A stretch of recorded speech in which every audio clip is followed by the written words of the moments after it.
Save எஸ்னா first time நம்ம save பண்ணுறப்ப save எஸ்ல வரும். ரெண்டாவது டைம் சேவ் எஸ் பாக்ஸ்னா ஒரு ஃபைல் இருக்குது, அதோட நம்ம இன்னும் ஒரு டூப்ளிகேட் காப்பி வேறு இடத்துல வச்சுக்கணும்.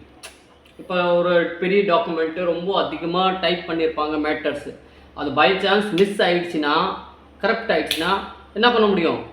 திரும்பி ஸ்டார்டிங்லேருந்து எழுத முடியுமா? அதனால் என்ன பண்ணுவாங்க, அவங்க டூப்ளிகேட் காப்பி ரெடி பண்ணிக்குவாங்க. அப்போ சேவஸ் கொடுக்குறப்ப நீங்கள் என்ன ஒரு பேர் மாற்றி அதே ஃபைலை நீங்கள் இன்னொரு ஃபோல்டரில் இன்னொரு இடத்துல சேவ் பண்ணி வச்சுக்கலாம். புரியுதா? சேவஸ் எதுக்கு யூஸ் ஆகுது? ஃபர்ஸ்ட் டைம் ஓப்பன் பண்ணுறப்ப சேவஸ் பாக்ஸ் டயலாக் பாக்ஸ் ஓப்பன் ஆகும். செகண்ட் டைம் ஓப்பன் பண்ணுறப்ப நம்ம அதோட டூப்ளிகேட் காப்பி இன்னொரு இடத்துல வச்சுக்கணுன்னா நம்ம சேவஸ் யூஸ் பண்ணிக்கலாம். ஓகேயா? பிரிண்ட் ஏதாச்சும் ஜெராக்ஸ் எடுக்கிறதுக்கு பிரிண்ட் பண்ணுறோம்.